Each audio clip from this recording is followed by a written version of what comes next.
Right breaking చూస్తున్నాం. Hyderabad metro ప్రయాణికులకు త్వరలో భారీ షాక్ తగలనుంది. నష్టాలను నివారించేందుకు మెట్రో రైల్ ఛార్జీలను 25% నుంచి 30% వరకు పెంచాలని ఎల్ఎన్టీ అధికారులు నిర్ణయం తీసుకున్నారు. ఏటా 150 నుండి 170 కోట్ల ఆదాయం రాబట్టాలని అధికారులు ప్లాన్ చేశారు. దీంతో పెంచిన ఛార్జీలు ఈ నెల 10 నుంచి అమలు చేయాలని నిర్ణయించారు. ఈ మేరకు దీనిపై చర్చించేందుకు సీఎం రేవంత్ రెడ్డితో ఈ నెల 8న భేటీ కాబోతున్నారు మెట్రో అధికారులు. ఛార్జీలు పెంచుతూ రూపొందించిన ప్రతిపాదనలను సీఎం ముందు ఉంచుతున్నారు.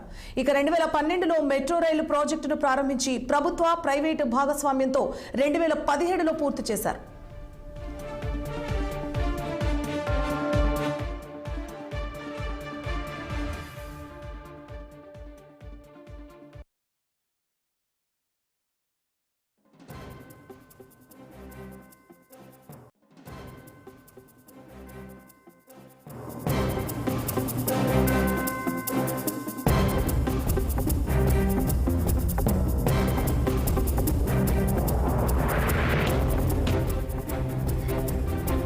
రైట్ ఇక బ్రేకింగ్ చూస్తున్నాం. హైదరాబాద్ మెట్రో ప్రయాణికులకు త్వరలో భారీ షాక్ తగలనుంది. నష్టాలను నివారించేందుకు మెట్రో రైల్ ఛార్జీలను 25% నుంచి 30% వరకు పెంచాలని ఎల్ఎన్టీ అధికారులు నిర్ణయం తీసుకున్నారు. ఏటా 150 నుండి 170 కోట్ల ఆదాయం రాబట్టాలని అధికారులు ప్లాన్ చేశారు. దీంతో పెంచిన ఛార్జీలు ఈ నెల 10 నుంచి అమలు చేయాలని నిర్ణయించారు. ఈ మేరకు దీనిపై చర్చించేందుకు సీఎం రేవంత్ రెడ్డితో ఈ నెల 8న భేటీ కాబోతున్నారు మెట్రో అధికారులు. ఛార్జీలు పెంచుతూ రూపొందించిన ప్రతిపాదనలను సీఎం ముందు ఉంచుతున్నారు. ఇక 2012లో మెట్రో రైల్ ప్రాజెక్టును ప్రారంభించి ప్రభుత్వ ప్రైవేటు భాగస్వామ్యంతో 2017లో పూర్తి చేశారు. ఇదే అంశానికి సంబంధించి మరింత సమాచారాన్ని మా political bureau chief Ram phone line లో అందిస్తారు. రామ్,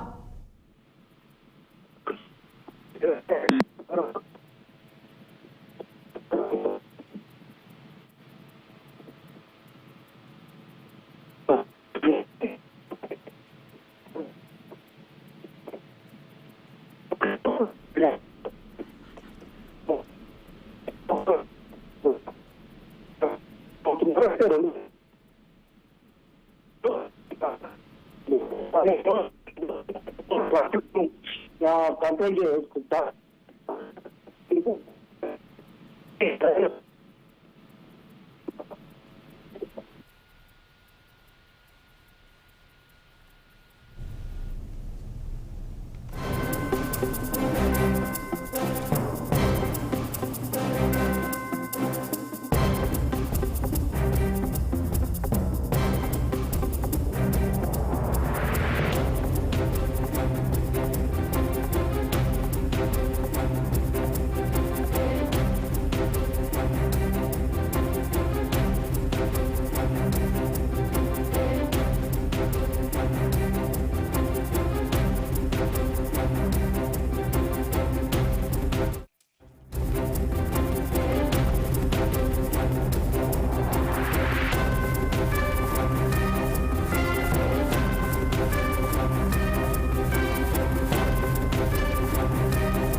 ఇక హైదరాబాద్ లో మెట్రో ప్రయాణికులకు త్వరలో భారీ షాక్ తగలనుంది. నష్టాలను నివారించేందుకు మెట్రో రైల్ ఛార్జీలను 25% నుంచి 30% వరకు పెంచాలని ఎల్ఎన్టీ అధికారులు నిర్ణయం తీసుకున్నారు. ఇదే అంశానికి సంబంధించి మరింత సమాచారాన్ని మా political bureau chief Ram phone line లో అందిస్తారు. రామ్, సువర్ణ, ఈ నెల 10వ తేదీ నుంచి మెట్రో ఛార్జీల పెంపు ప్రతిపాదనకు మెట్రో అధికారులు ప్రతిపాదనలు సిద్ధం చేశారు. సీఎం రేవంత్ రెడ్డి ఆమోదం కోసం ఈ నెల 8వ తేదీన రాష్ట్ర సచివాలయంలో ముఖ్యమంత్రి రేవంత్ రెడ్డి కలిసి